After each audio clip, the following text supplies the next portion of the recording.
बिस्मिल्लाहिर्रहमानिर्रहीम। अस्सलाम वालेकुम व्यूअर्स, आपको वेलकम कहेंगे, खुशामदीद कहेंगे। सच सवेरा में एक खूबसूरत सवेरे का आगाज़ करते हैं। दुआ यही है, उम्मीद यही है कि आप जहाँ कहीं हो बिल्कुल ठीक ठाक हो, खैरियत से हो। हमारे जो आज गेस्ट हैं, जिस तरह कि आप जान चुके होंगे, चूँकि मैंने आर्ट्स की बात की तो फ़ाइन आर्ट्स की प्रोफेसर हैं और पढ़ाती हैं कॉमसर्ट यूनिवर्सिटी इस्लामाबाद में। हमारे साथ मौजूद है मियाँ फ़रा अदनान।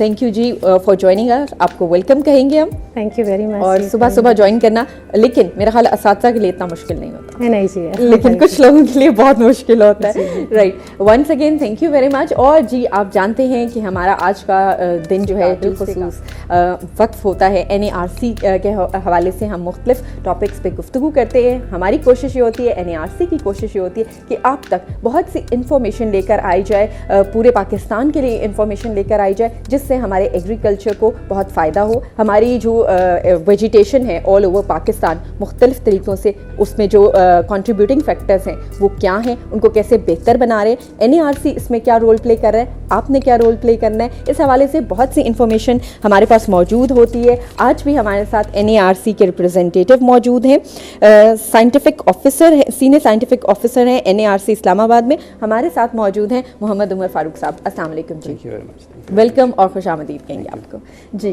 जी व्यूअर्स, आप हमें ज्वाइन कीजिए आज के मौजू के हवाले से भी, और गेस्ट से कुछ बात करना चाहें, पूछना चाहें तो आप you are most welcome. Coming back to Farah, आपकी तरफ आर्ट्स, सबसे पहले तो आर्ट्स का बताएं ना, जब मैंने इतना बोला अब आप भी बोलेंगी। आर्ट्स की क्या अहमियत है हमारे आज के माशरे में?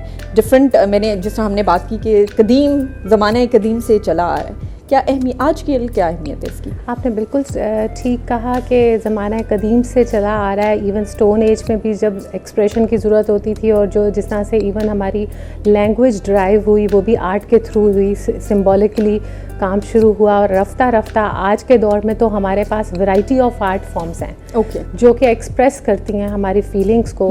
और स्पेशली आज के वक्त में जहाँ पे एक अनसीन प्रेशर भी है सोसाइटी पे, और मैं अपने रीजन की बात करूँगी, अपने मुल्क की बात करूँगी कि हम लोगों को इस वक्त में बहुत ज़रूरत है कि एक कैथारसिस हो, हमारा एक्सप्रेशन अच्छा हो, और हम लोगों को बता सकें, इवन वेस्टर्न वर्ल्ड को बता सकें कि हम क्या हैं। और हमारे पास बहुत स्ट्रॉन्ग हेरिटेज, बहुत स्ट्रॉन्ग आर्ट फॉर्म्स हैं, बिल्कुल मौजूद है। हमारी हेरिटेज में अगर आर्ट फॉर्म्स देखें तो भरपूर तरीके से मौजूद है, और कैसे हम उसको यूज़ कर सकते हैं दुनिया तक ये पहुंचाने के लिए कि पाकिस्तानियों का चेहरा बहुत पुरअमन, बहुत खूबसूरत है। असल पाकिस्तानी से मिलिए एक आर्ट फॉर्म के ज़रिए। डेफिनेटली इस पर भी बात होगी।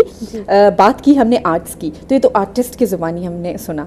अब एक NARC के रिप्रेजेंटेटिव जो कि इस माशरे का भी हिस्सा हैं, हम जानना चाहेंगे आप क्या कहते हैं, क्या आर्ट्स की हमारे माशरे में कोई ज़रूरत है, कोई अहमियत है?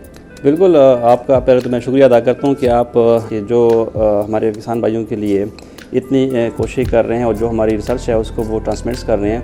आप लोगों का मैं शुक्रिया अदा करता हूँ। और आज जो आपने प्रोग्राम अरेंज किया है उसका भी बड़ा अच्छा कम्बिनेशन है। एक आर्टिफिशियल आर्ट है और एक हमारा नेचुरल आर्ट है। तो मेरे ख्याल में जो नेचुरल आर्ट है वो बहुत बड़ी कंट्रीब्यूशन है इसकी। और चाहे वो रूरल में है, चाहे वो अर्बन में है, बल्कि आप जितना भी पाकिस्तान कंट्री है उसको आप देखें तो मेरे ख्याल में, मैं कई कंट्री विज़िट कर चुका हूँ, जो पाकिस्तान की ब्यूटी है मेरे ख्याल में वो किसी से कम नहीं है। और ख़ासकर जो हमारे नादरन एरियाज़ हैं, अगर आप जाते हैं वहाँ पे देखते हैं जो क्लिफ्स पहाड़ हैं और जो पास्चर्स हमारे एरियाज़ हैं, खूबसूरत झील्स हैं, तो रियली बंदा बड़ा खुश होता है। तो जाना चाहिए सबको, देखना चाहिए उसको। बिल्कुल, इस खूबसूरती को भी देखना चाहिए। और फिर अगर आर्टिस्टिक माइंड हो या आर्टिस्टिक एबिलिटीज़ हो तो वो कैप्चर भी हो जाती हैं। फोटोग्राफी भी आर्ट की एक फॉर्म है, उसमें भी होती हैं, पेंटिंग्स भी होती हैं। आप किस किस फॉर्म में एक्सेल करती हैं? जी, मेरी जो स्पेशलाइजेशन है वो मिनिएचर आर्ट है, ट्रेडिशनल मुगल इंडियन जो आर्ट फॉर्म है। और उसमें हमने हमारा जो पार्ट ऑफ स्टडीज़ था उसमें पर्शियन आर्ट, ये Rajasthani Indian, Mughal Indian specially, ये सारी आर्ट स्कूल्स ऑफ आर्ट जो हैं ये हमने सीखे हैं। और उसके बाद अभी जो मेरा स्टाइल है वो ज़्यादातर मुगल्स की तरफ इंक्लाइन करता है। और बड़े मज़े का एक स्टाइल है, बड़ा रिच और कलरफुल स्टाइल है। कमिंग बैक टू यू, आपने कहा मुगल आर्ट फॉर्म में आप ज़्यादा काम कर रही हैं, उस पर हम मज़ीद डिटेल में भी गुफ्तगू करेंगे। हम चाहेंगे मोहम्मद उमर फारूक साहब को भी शामिल करें। एग्रो फॉरेस्ट्री, ये क्या चीज़ है?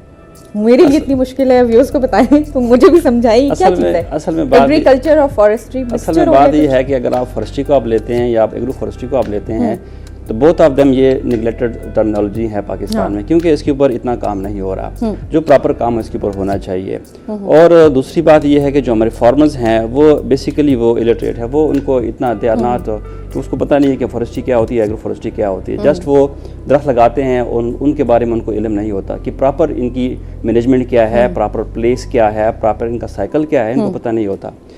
चूँकि एग्रो फॉरेस्ट्री एक नई टर्मिनोलॉजी है, वर्ल्ड में तो काम हो रहा है इसके ऊपर, लेकिन पाकिस्तान में भी काम हो रहा है और काफ़ी अरसे से काम हो रहा है, लेकिन जो हमारी रिसर्च है वहाँ तक पहुँच नहीं रही। अच्छा, तो बात यह है कि जो हम एग्रो फॉरेस्ट्री जैसे दो लफ्ज़ों का मजमूआ है, इसमें एग्रो है और फॉरेस्ट्री है। ठीक है। जो फॉरेस्ट्री है उसको हम जंगल कहते हैं, दरख्त कहते हैं, और जो एग्रो है वो हमारी ज़राअत है। जिन दोनों को हम अगर हम साथ यानी मैंने सही जज कर जी जिनको अगर हम दोनों को साथ मिलाते हैं तो एग्रो फॉरेस्ट्री यानी दरख्त को और ज़राअत को हम साथ चलाते हैं, इसको हम एग्रो फॉरेस्ट्री कहते हैं। ओके, और इसमें क्या चीज़ आ जाती है मेनली, अगर हम एक कॉमन लैंग्वेज में आसान ज़बान में अगर हम बात करें तो इसमें क्या आ जाता है? एग्रीकल्चर तो खेत खलियान हो गए, जंगलात एक पूरी डिफरेंट एस्पेक्ट ही डिफरेंट जेन में आता है, फिर जंगल्स, और उसमें फसलें उग सकती हैं या फसलों में दरख्त उग सकते हैं, क्या हो क्या सकता है? असल में बात ये है कि जो फॉरेस्ट्री है वो तो हमारी वाइल्डली अवेलेबल है, जो वाइल्ड है उसको हम फॉरेस्ट कहते हैं, लेकिन अब फॉरेस्ट को हमने इस्तेमाल कैसे करना है?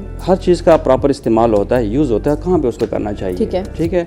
अब सपोज दरख्त हमारे पाइन्स के दरख्त होते हैं, चीड़ के दरख्त होते हैं, वो हमारे हिली एरियाज के होते हैं, उसको हम प्लेन्स में ले आते हैं। ठीक है, वो तो सर्वाइव तो करेगा, लेकिन जो उसकी जो प्रोडक्शन है, जो उसकी पैदावार है, चाहे वो in the form of would है, चाहे इन द फॉर्म ऑफ वो फ्रूट है, वो नहीं देगा आपको। ठीक है, जस्ट वो आपकी अपीयरेंस होगी। ठीक है।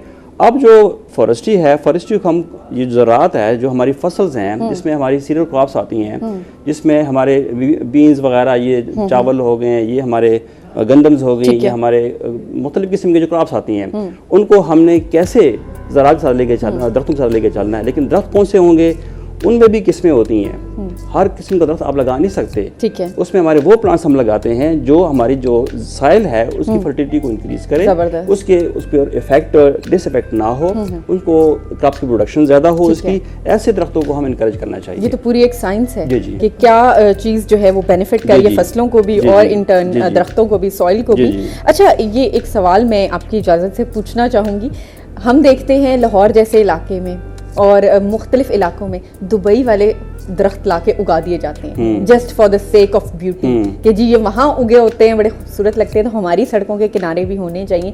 क्या इनका कोई मैच बनता है? ये सिर्फ ये लैक ऑफ एग्रो फॉरेस्ट्री है उन लोगों की जिन्होंने लगाया है कि उन्हें पता ही नहीं यहाँ पे पनपेंगे या नहीं? असल में बात ये है, जो चीज़ हमारे पास नहीं होती यहाँ पे, कम होती है, उसकी बड़ी वैल्यू होती है। सही बात है। ठीक है। अब जो डेजर्ट्स के प्लांट्स होते हैं, हम कहते हैं कि यहाँ पे हम जैसे कैक्टस है, हर बंदा उसको रूम में एज ए डेकोरेशन पीस उसको रखता है। ठीक है, तो वो उसको लाइक करता है।